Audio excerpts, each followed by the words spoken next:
Paul's first letter to the Thessalonians. This is most likely the earliest letter that we have from Paul, and the backstory for it is found in the book of Acts. It's where Paul and his co-worker Silas went to the ancient Greek city of Thessalonica. And after just 1 month of telling people the good news about Jesus, a large number of Jewish and Greek people gave their allegiance to Jesus, and they formed the first church community there.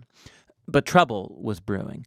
Paul's announcement of the risen Jesus as the true Lord of the world, it led to suspicion. So the Christians in Thessalonica were eventually accused of defying Caesar, the Roman emperor, when they said that there is another king, Jesus.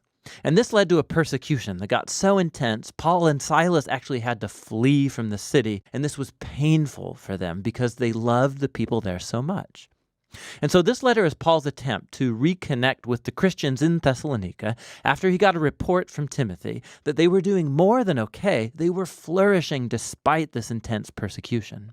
He designed the letter to have 2 main movements. First is a celebration of their faithfulness to Jesus, and then he challenges them to keep growing as followers of Jesus. And then these 2 movements are surrounded by 3 prayers. The letter opens with a thanksgiving prayer. The 2 movements are linked together by a transitional prayer, and then the whole thing is concluded with a final prayer. It's a beautiful design. Paul opens by giving thanks and celebrating the Thessalonians' faith, their love for others, and their hope in Jesus despite persecution. He goes on to retell the story of their conversion, how they used to be idolatrous polytheists, and they were living in a culture where all of life was permeated by institutions and practices that honored the Greek and Roman gods. And Paul talks about how they turned away from those idols to serve the living and true God, and that they're now waiting for the coming of God's Son from heaven. So in a city like Thessalonica, transferring your allegiance to the Creator God of Israel and to King Jesus, this came at a cost. Isolation from your neighbors, hostility from your family. But for the Thessalonians, the overwhelming love of Jesus who died for them and the hope of his return, it made it all worth it. Paul then retells the story of his mission in Thessalonica and of the dear friendships he formed with the people. He uses really intimate metaphors here. They treated him like their child, and he became like their mother and like their father. He says, "We were happy to share with you not only the good news from God, but our very selves, because we came to dearly love you." Paul reminds us here that the essence of Christian leadership is not about power and having influence. It's about healthy relationships and humble, loving service. He reminds them that he never asked for money. He simply came to love and serve them in the name of Jesus. And so Paul moves on to reflect on their common persecution. Just like Jesus was rejected and killed by his own people, so now Paul is persecuted by his fellow Jews, and the Thessalonians are facing hostility from their Greek neighbors. And Paul draws a strange comfort from knowing that together their sufferings are a way of participating in the story of Jesus' own life and death. Paul then shares about the anguish he experienced when he heard of the hardships the Thessalonians had after he and Silas fled. So he sent Timothy to support them and see how they were doing. And to his joy, Timothy discovered that they were going strong. They were faithful to Jesus. They were full of love for God and their neighbors. And they longed to see Paul as much as he longed to see them.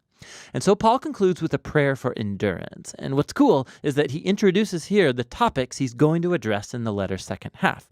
He prays that God will grow their capacity to love, that he'll strengthen their commitment to holiness as they fix their hope on the return of King Jesus. So he opens the letter's second movement by challenging them to a life that's consistent with the teachings of Jesus. So this means, first of all, a serious commitment to holiness and sexual purity.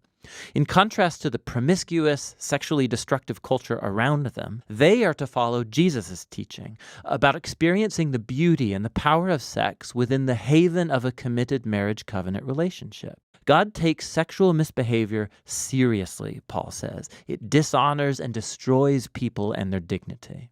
Following Jesus also means a commitment to loving and serving others. So Paul instructs them that Christians should be known in the city as reliable people who work really hard, not just to make money, but so that they can have resources to provide for themselves and to generously share with people who are in need. After this, Paul addresses a number of questions the Thessalonians had raised about the future hope of Jesus' return. So some Christians in the church had recently died, most likely killed as martyrs, and their friends and family are wondering about their fate when Jesus returns. And so Paul makes it clear that despite their grief and loss, not even death can separate Christians from the love of Jesus. When he returns as king, he will call both the living and the dead to himself. And Paul uses a really cool image here. He uses language that would normally describe how a city subject to the Roman Caesar would send out a delegation to welcome or meet his arrival. Paul then applies this imagery to the arrival of King Jesus. He too will be greeted by a delegation of his people who will go to meet the Lord in the air as they welcome and escort him back to this world where he'll establish his kingdom of justice and peace. Paul then wants the Thessalonians to see how this hope should motivate faithfulness to Jesus. So he pokes fun at the famous Roman propaganda that it's Caesar who brings peace and security. Of course, Rome's peace came through violence, through enslaving their enemies, and military occupation. And Paul warns that Jesus will return as king one day and confront this kind of injustice. Followers of King Jesus should live in the present as if that future day is already here. Despite the nighttime of human evil around them, they should stay sober and awake as the light of God's kingdom dawns here on earth as it is in heaven.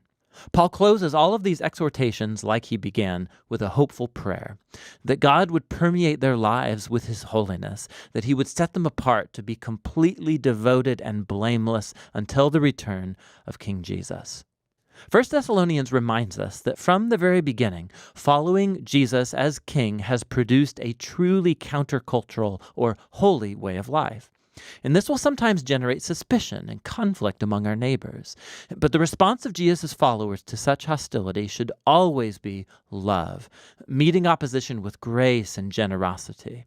And this way of life, it's motivated by hope in the coming kingdom of Jesus that has already begun in his resurrection from the dead. And so holiness, love, and future hope, that's what 1 Thessalonians is all about.